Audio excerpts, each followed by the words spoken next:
Selamat datang kembali di Smart Money Concept Indonesia. Masih di seri psikologi dan mindset. Di video lalu kita sudah membahas mengenai traders growth, pertumbuhan seorang trader. Kita sama-sama belajar supaya kita dapat terbiasa dengan loss. Semakin banyak loss yang kita alami, asalkan itu sesuai dengan plan, maka kita sudah bisa berbangga dengan itu. Kuatkan mental kita dengan loss yang akan kita hadapi. Kemudian kita juga sama-sama belajar untuk memulai segala sesuatu dari hal yang kecil. Jika kita mampu memanage hal yang kecil, maka kita juga dapat memanage hal yang besar pula. Berlatihlah mulai dari hal yang kecil. Kemudian kita sama-sama berkomitmen untuk kita mengembangkan diri kita at least 1% setiap harinya. Jika kita mampu konsisten berkembang 1% saja tiap harinya, maka dalam jangka panjang kita dapat melihat hasil yang signifikan. Kemudian kita juga sama-sama belajar mengenai instan versus proses. Kita sama-sama belajar bahwa segala sesuatu di dunia ini termasuk proses pertumbuhan trader itu semua butuh proses. Tidak ada yang instan di dunia ini. Oleh karena itu, kita proses orientasinya adalah pada proses, bukan pada hasilnya. Mungkin ada beberapa teman-teman yang sudah belajar sekian lama mendalami trading, menjalani trading sekian lama, akan tetapi masih belum memperoleh hasil yang profit yang konsisten. Ada juga beberapa teman-teman mungkin yang baru hanya belajar sebentar ataupun baru hanya belajar sepotong-sepotong, tapi sudah terlihat hasilnya. Di sini saya mau mendorong teman-teman semua untuk dapat mencintai proses yang dialami, mencintai proses pertumbuhan, bukan hanya pada hasil profitnya saja. Kemudian saya juga mau mengenalkan mengenai hukum 10.000 jam. Apa maksudnya? Untuk dapat menjadi ahli dalam sebuah bidang itu kita membutuhkan waktu setidaknya 10.000 jam. Nah, anggap saja kita asumsikan dalam setiap hari kita memiliki waktu 5 jam untuk mendalami. 5 jam ini sudah cukup banyak ya. Anggaplah kita dapat secara konsisten menyisihkan waktu 5 jam untuk mendalami trading. Nah, kalau kita bagi 10.000 jam dibagi dengan 5 jam tiap harinya, itu kita akan mendapatkan kurang lebih 2.000 jam. 2.000 hari. Nah, 2.000 hari itu kurang lebih 5 tahun. Jadi kurang lebih untuk dapat menjadi ahli dalam suatu bidang, itu at least kita butuh 5 tahun. Nah, jadi bagi teman-teman yang mungkin baru belajar, kemudian kok sekilas tidak ada hasil ya. Nah, itu semua wajar karena kita semua butuh kurang lebih 5 tahun untuk dapat menjadi ahli gitu. Nah, semua yang kita pelajari ini mengenai pertumbuhan trader di video lalu termasuk sampai dengan titik ini, itu semua merupakan faktor internal, faktor yang datang dalam diri kita sendiri. Di video kali ini kita mau belajar mengenai internal and external factor, faktor internal dan eksternal yang mempengaruhi seorang trader. Kita sudah belajar mengenai faktor internal, sudah membahas sedikit. Di sini saya membahas lagi faktor internal, yaitu faktor yang datangnya dari dalam diri kita. Di sini kita mau sama-sama belajar untuk memahami tujuan dari trading. Kita sama-sama evaluasi, apa sih tujuan kita trading? Apakah hanya sekedar untuk memperoleh profit sebesar-besarnya? Jika itu tujuannya supaya memperoleh profit sebesar-besarnya tanpa ada proses di dalamnya, nah itu semua saya rasa kurang tepat. Dalam trading, tujuan itu tidak hanya memperoleh profit sebesar-besarnya, melainkan ada proses yang harus dijalani. Nah, kenapa itu penting? Karena ketika kita belajar mencintai proses, berarti di dalamnya ada proses untuk memahami diri sendiri. Apa sih maksudnya memproses memahami diri sendiri? Nah, di video lalu kita sudah bahas bahwa karakter kita itu mempengaruhi cara kita trading. Nah, kalau kita dapat memahami diri sendiri, maka kita dapat menerapkan metode trading yang terbaik untuk diri kita. Kemudian ketika kita memahami diri sendiri, maka kita juga dapat mengetahui apa saja sih kelemahan dan kelebihan diri kita sendiri. Nah, setelah kita memahami kelemahan dan kelebihan diri kita, maka kita dapat lebih jauh lagi mengasah skill kita. Tujuannya untuk mengasah skill kita. Nah, untuk dapat mengasah skill yang baik, itu semua perlu melalui proses belajar yang ideal. Bagaimana sih proses belajar yang ideal? Proses belajar yang ideal itu seperti ini. Dari awal kita belajar dulu suatu metode. Kita tetapkan metode yang ingin kita pelajari secara detail. Mungkin ini butuh waktu juga untuk dapat menemukan suatu metode yang cocok bagi kita, yang sesuai bagi kita. Mungkin metode A cocok bagi orang lain, belum tentu cocok bagi kita. Nah, semua ini butuh waktu juga, butuh perjalanan juga, dan itu oke. Kalau kita masih dalam proses mencari, maka nikmati saja proses itu. Saya sendiri sudah mencoba kurang lebih 2 metode sebelumnya sebelum beralih ke SMC ini, dan itu semua wajar. Dan selanjutnya setelah kita belajar, maka kita selanjutnya adalah praktek. Prakteklah mulai dari demo account terlebih dahulu. Kemudian di demo account setlah balance-nya sesuai dengan balance yang akan kita depositkan di real account kita. Jika di real account kita baru akan mau menaruh kurang lebih $500 misalkan, maka di demo account set juga saldo kita sebanyak itu. Nah, setelah kita di demo account kita sudah mulai menampakkan hasil, maka mulailah terjun ke real account. Jangan terlalu berlama-lama di demo account, cukup kurang lebih 1 bulan saja, maka setelah itu terjunlah ke real account, karena psikologinya akan berbeda. Bagaimana kita menaruh entry, bagaimana kita SL, bagaimana kita mengalami loss, profit, itu semua akan berpengaruh pada psikologi kita. Itu semua perlu dilatih, psikologi kita perlu dilatih. Karena itu di real account inilah kita mulai melatih dalam skala kecil yang terlebih dahulu. Kemudian setelah kita mengasah skill, setelah kita melalui proses belajar yang ideal, itu semua tujuannya untuk menumbuhkan kepercayaan pada diri sendiri. Percaya pada diri sendiri ini memegang peranan yang vital pada proses kita trading. Seringkali kita sudah ketemu rules-nya, kemudian kita sudah yakin ini sesuai dengan trading plan yang kita jalani, akan tetapi ketika kita mau entry, kita terkadang masih ragu, terkadang masih perlu bertanya pada orang lain, ini bagus tidak ya?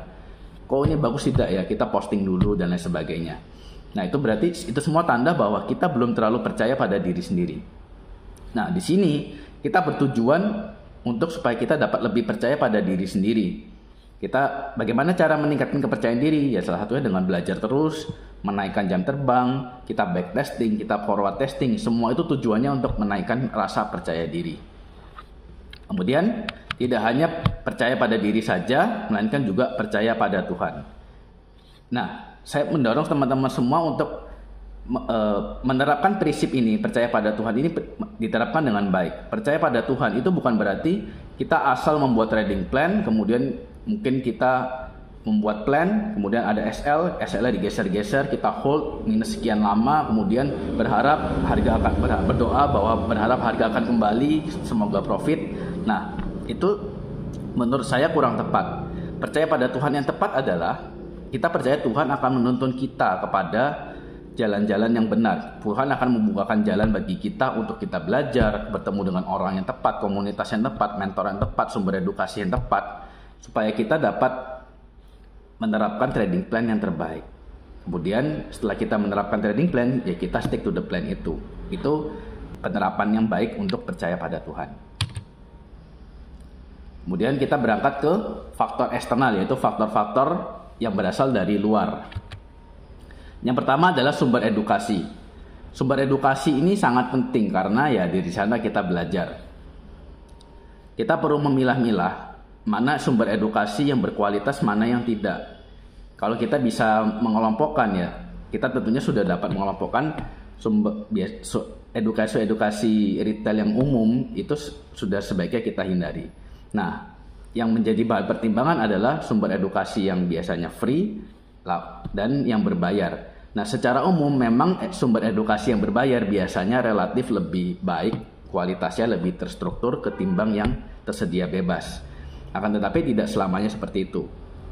Kita harus dapat menemukan titik balance-nya, di mana sih sumber edukasi yang kiranya tidak terlalu mahal, akan tetapi masih berkualitas, ataupun kita ya sebaiknya kita dapat memilah-milah, menilai. Kemudian faktor yang kedua yang penting adalah mentor. Mentor ini sangat penting dalam perjalanan trading kita. Mengapa? Mentor yang baik, dengan mentor yang baik, maka kita dapat diberi nasihat-nasihat, kita dapat dituntun jalannya. Kemudian yang terpenting adalah kita belajar dari pengalaman mentor tersebut. Kita semua tahu bahwa pengalaman adalah guru yang terbaik. Nah, pengalaman orang lain itu juga merupakan guru yang sangat baik juga bagi kita.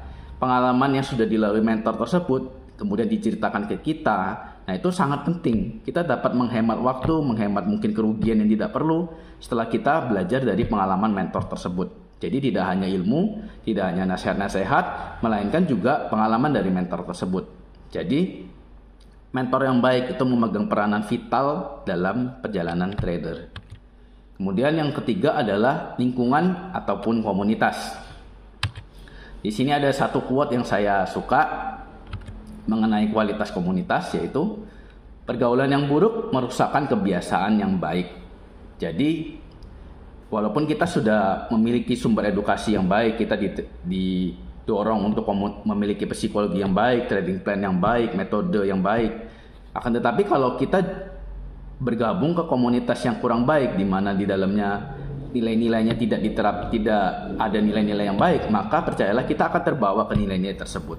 Nah, oleh karena itu pula di SMCI banyak rules, banyak peraturan dalam grup, ya tujuannya juga untuk membangun kita semua. Nah, apa sih nilai-nilai dalam komunitas yang baik? Yang pertama adalah saling support. Ketika ada member bertanya, tentunya yang lain saling menjawab, kemudian saling memberi masukan, saling berdiskusi sehat. Kemudian yang kedua adalah semua orang di dalamnya humble. Nah, ini penting karena metode dalam trading itu selalu berkembang. Tidak ada yang stagnan. Nah, metode yang dulunya profitable, contoh misalkan moving average crossing, itu dulunya profitable, akan tetapi sekarang sudah tidak terlalu profitable. Begitu pula beberapa metode yang tahun lalu mungkin sangat profitable, nah tahun ini itu sudah mungkin kurang profitable karena semua trader itu selalu berkembang, selalu menyesuaikan. Seperti yang kita tahu di dalam trading itu, di dalam trader forex itu kita ada pemain retail, ada juga institusi. Nah, institusi pun juga menyesuaikan strateginya dengan strategi retail. Nah, begitu. Jadi penting bagi kita untuk selalu humble, belajar hal-hal yang baru, melakukan penyesuaian-penyesuaian. Kemudian yang terakhir adalah nilai yang penting adalah jadilah tak terbaca. Ini maksudnya bagaimana? Seperti yang kita tahu di dalam grup SMCI itu ada rules bahwa untuk share running trade di MT4 itu lotnya harus disensor. Kemudian ketika share trading plan di TradingView juga sebaiknya di share before dan afternya. Kemudian itu semua tujuannya untuk menjaga psikologi kita. Kemudian untuk dalam hal sensor lot itu semua tujuannya supaya kita tidak ada yang minder karena lot yang diposting member lain itu terlalu besar, ataupun sebaliknya. Nah, itu semua supaya kita menjadi tidak terbaca. Jadi ketika kita mungkin entry suatu posisi, kemudian ketika kita share running trade, nah psikologi kita akan lebih terjaga apabila semua yang kita lakukan itu tidak terbaca. Maka itu pula saya juga kurang setuju ketika kita share apa adanya semua running trade kita, share semua plan kita apa adanya tanpa ada tujuan pembelajaran. Itu semua secara dalam jangka panjang dapat mengganggu psikologi kita. Ketika kita mungkin trading sendiri tanpa ada banyak orang yang tahu planning kita, itu semua kita dapat lebih tenang, kita dapat lebih objektif dalam menyusun trading plan kita. Akan tetapi lain halnya jika kita sudah diakui orang, kita kurang lebih ada skill, kita sudah profitable. Kemudian kita mungkin memulai share sinyal kita, mungkin ketika kita juga mulai ada copy trade dan lain sebagainya. Nah, itu semua sedikit banyak akan mempengaruhi psikologi kita. Jika kita seolah-olah ada orang lain yang memperhatikan kita, yang mengawasi kita, dan kita juga terdorong untuk membuktikan bahwa kita ini mempunyai skill. Nah, ini semua dapat mengganggu psikologi kita. Itu semua memberi beban-beban yang tidak perlu bagi diri kita. Oleh karena itu, akan lebih baik jika kita ini menjadi tidak terbaca. Orang lain tidak perlu tahu berapa banyak equity yang kita miliki, balance yang kita miliki, apa saja yang sedang kita lakukan. Yang terpenting adalah ya kita melakukannya dengan baik. Kemudian ketika kita share sesuatu itu tujuannya murni untuk pembelajaran saja. Nah, itu adalah nilai-nilai komunitas yang juga sudah diterapkan di dalam grup SMCI, tujuannya untuk kebaikan kita bersama juga. Nah, jadi kesimpulannya apa? Ada faktor internal dan eksternal. Faktor internal adalah sebaiknya tujuannya adalah supaya kita dapat percaya diri dan percaya pada Tuhan. Dan saya sudah jelaskan tadi mengenai bagaimana percaya Tuhan yang baik dan juga bagaimana membangun rasa percaya diri. Dan faktor eksternal adalah yang terpenting adalah jadilah tak terbaca. Nah, dua faktor ini sangat penting. Semoga teman-teman semua dapat menerapkannya, dapat melatih. Dan jika teman-teman menguasai keduanya, menerapkan keduanya ini dengan baik, saya yakin psikologi teman-teman dalam trading akan lebih terjaga. Oke, sekian saja untuk video kali ini. See you on next video. Thank you.